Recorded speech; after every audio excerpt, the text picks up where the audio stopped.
floor, get on the floor. Get on the floor, get on the floor.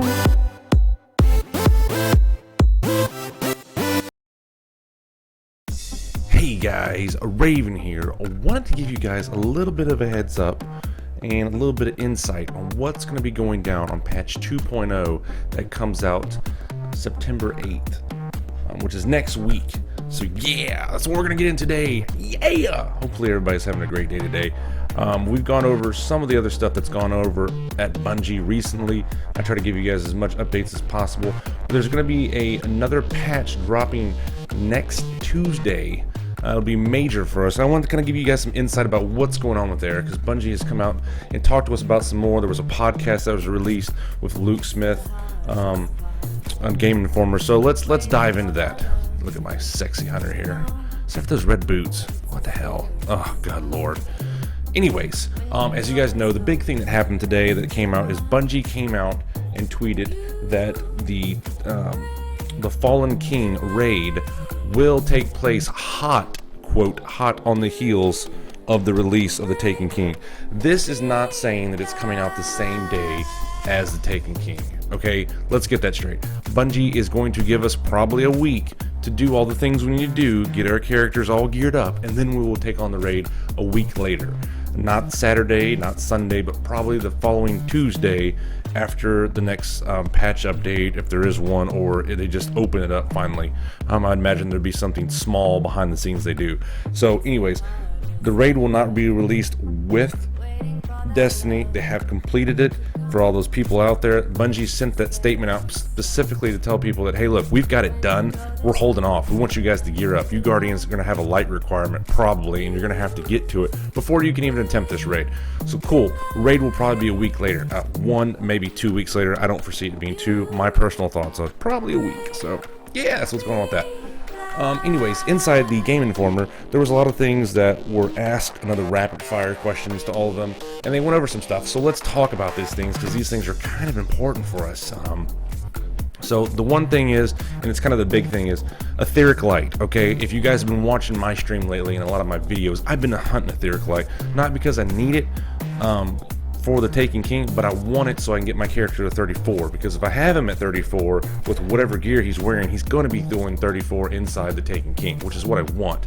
Now, that being said, Luke Smith has come out and said that for sure there is nothing they have in the plans right now for Etheric Light, meaning that when the Taken King comes and launches, they have nothing that you can trade the Etheric Light in. It's pretty much like a dead system.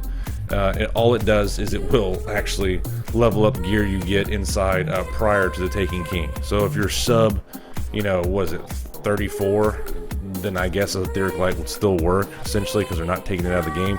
It's just it's dead. Like you're not using anything else. Ooh, look at that. Oh, boo. So Etheric Light won't be useful inside the Taken King. Now, that being said, is they haven't come up with a solution to how to deal with everybody that has extra Etheric Light. So what I would recommend you guys do is go put that inside your tasty big vault space you got now, hold on to it for a little bit, and then when they come out with a fix for it, then go trade it in. Don't go ahead and delete the crap right off the bat. Hold on to it for a little bit, but they don't have a fix for it as soon as it comes out. Now, another big thing they talked about was artifacts. They kind of dipped into it when they went inside the strike with Mr. Fruit. However, let's go over a little bit more, okay? Like the sidearm that you get, which I believe I have here. Yep, there we go. The Van Desten Dynasty. Like the sidearm here, you got this after like the first or second mission of playing the House of Wolves. This will be along the same principle with artifacts. They've come out and said that, hey, you're going to get artifacts if you just play the game. Meaning that when you do the story quest, and you beat it, you'll get an artifact. Now, they did come out and say that the artifacts help you out with like getting more orbs for fellow guardians around your fire team and other stuff like that. They kind of went into it a little bit. The big thing is it only comes in 2 different types, okay? Rare and legendary, that's it. They didn't say anything about exotics. That was spooky. No, they didn't say anything about exotics. And they didn't say anything about whites or greens. So it looks like rare, which is blue, and then legendary items, the only ones they're going to drop for you and to be able to equip to your person. So that's kind of the deal with artifacts. It'll be interesting. I'm looking forward to it as well. It's going to have light on it as well, and light you will need to do certain things inside the game. So, yeah, that's going to be good. Bungie also, this was funny. I think it was Ryan with Luke. They were talking about character changes. You know, like my facial features here, my hair, actually my race, my gender. If you could change it inside the Taken King, the answer is no, you cannot. But they did say that they do want to have that in there at some point in time. They just haven't come up with it. They basically spent all their research and time trying to figure out how to get more room for us for the vault. So let's like give it to them for that, because that was apparently that was a massive find. It was like striking gold or winning the lottery, because initially when they first came out with the release for the Taken King, kind of like the beta, they only came out with 3 extra spots because it required so much space. So let's give it to them for that. But eventually down the road, they would like to add like a barber shop to change your character features, change their race, change the color of their eyes, whatever, etc. They're going to try to put that in later on, but when it comes out right off the bat, they're not going to have that. So just as a heads up, that's been asked a lot. Luke Smith harped on a lot about, none of these literally look cool. Sorry, sidetracked.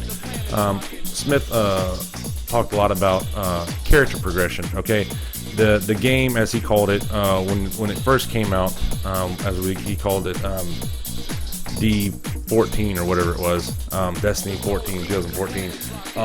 The game was stuck at a progression level where you really couldn't get 30 unless you got those raid boots, which was kind of a pain for things. Ooh, look, they do have it.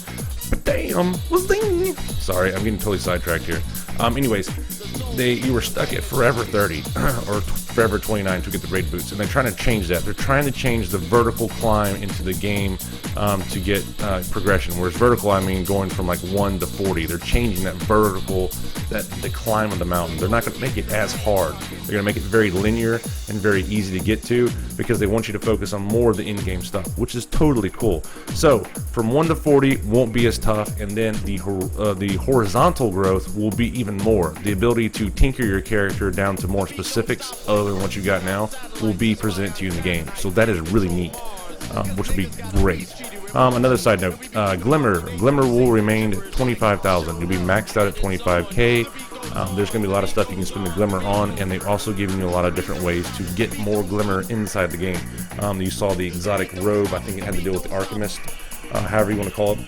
That exotic robe will give you more Glimmer drops. Doing the daily bounties is very important now. The daily bounties will drop way more Glimmer than they have before, so make sure you keep that in mind. Do the daily bounties and stuff like that. But Glimmer, your wallet size will remain at 25,000. As you can see here, I'm completely broke. But that's not important right now. So the important thing is we keep going on with this. Okay.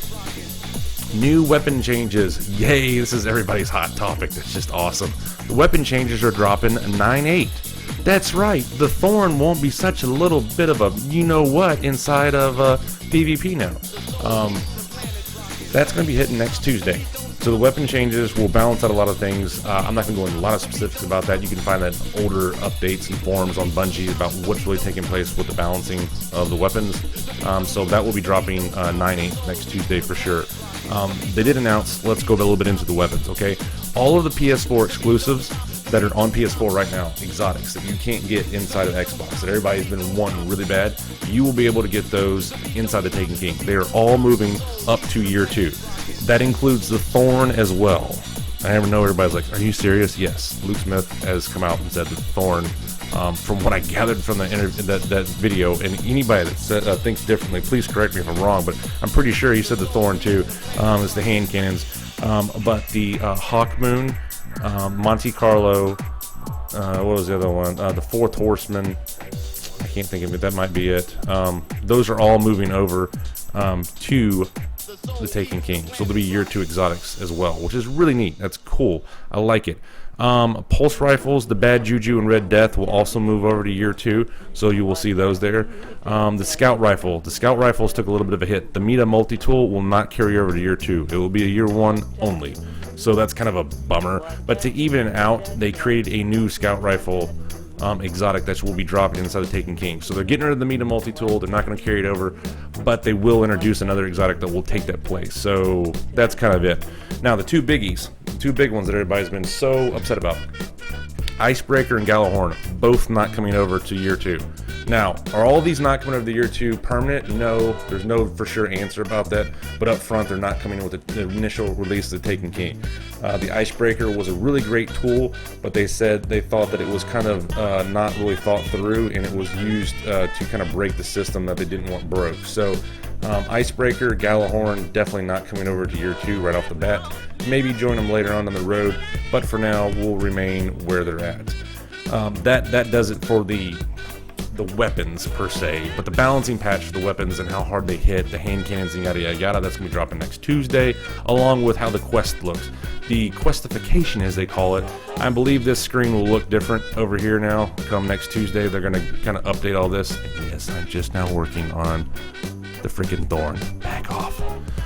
So anyways, this screen might change, but anyways, that's dropping next Tuesday. Now, the other cool thing that's going on with all this stuff is the weekly heroic playlist. We can go take a peek-see at that. That's changing now. It will no longer be the weekly heroic strike where you get to pick from 3 different things, each one granting you different amount of strange coins and random weapons. They're changing that. They've absolutely redone that, revamped it. It's going to look different completely now. So now they're gonna have a set of 3 different playlists, and that's it. There's not gonna be a multiple one. So right now, what they have, you could go over to the Vanguard thing, and you have all these different playlists, right? These are all going away. All of this whole freaking screen is going away. Okay, along with this as well. This will no longer be called the Weekly Heroic Strike. This will be called the Vanguard Legacy Strike, I believe. It's Vanguard something. Vanguard Legacy, I believe. I don't have the actual name in front of my face, but it's not going to be called the Weekly Heroic Strike anymore. And this is gone as well. They're going to have 3 playlists. The playlists are going to be called Legacy, which is going to include all the old strikes from Destiny and PS4 exclusives. Those are going to be called Legacy. You're going to have Normal, which is all the normal strikes from the Taken King. And then you're going to have Heroic, which is all the heroic strikes. Strikes from the Taken King on heroic mode activate. Those are the only things you can do. Now, the weekly heroic is what they're going to call it, not call it anymore, but the Vanguard Legacy, or however you want to say it. It's going to be account based. So you can do it 3 times on one character that you want, or you can spread it out against all 3 characters if you want for variety. But it's account based, so your reward's going to be tagged to that account, not that specific character. Really neat, really cool. Now, what's also really cool about this is that the strikes, the drops, the loot you get, it's very smart. They've built in a system that sees what you don't have and what you need, and they're going to try to give you a better roll on stuff, or a better chance to get certain items that you need based on what you don't have in your inventory in order to move up. Again, they're shrinking how high the climb is, how big the vertical growth is in this game, which is really neat. I like it. So those are the 3 things that are changing. Petra and the Reef, another change. Petra is going to have another slew of quests for us, it looks like. There's going to be a big story mission that opens up, and Petra is going to take us on a long journey, is what Luke Smith has described it. So that will be neat too, because we have to go through Petra again. Let's see what else we're missing here. Dance emotes. I know people are asking about dance emotes. Okay, so here's what you're going to do. When dance emotes come, you're going to go in here, you're going to go down here, and there's going to be another little slot down here, okay? The slot is going to be for your dance emotes. The dance emotes are going to be equipped on your left D-pad key, okay? That's it. Left D-pad. So you take one off, like say this is a dance emote. I don't want this, I want this one. Boom, switch it, done. That's it. That's all you're going to be doing, okay?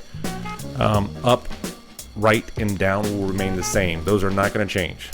So that's how you're going to equip the dance emotes. That's what's going to be going on over here. Let's see, what else do we didn't cover? The raids. We can talk about the raids. Crota's End, Vault of Glass, and Prison of Elders. They're staying behind. Okay? They're not going with us to Taken King. Those will be left behind.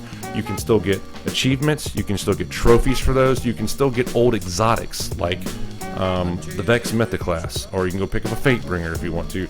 You can go still get all that stuff. It will still drop from there. It just, the power level from that stuff will not scale up into the Taken King. It's just old stuff. If you want to go run it with your friends, do something for old time's sake, it's there, but they're not moving it forward.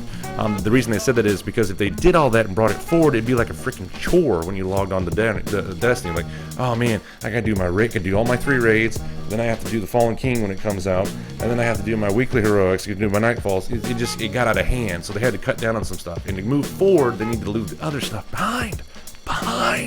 So we're leaving it behind, and we're gonna go to the future together, and it's gonna be awesome.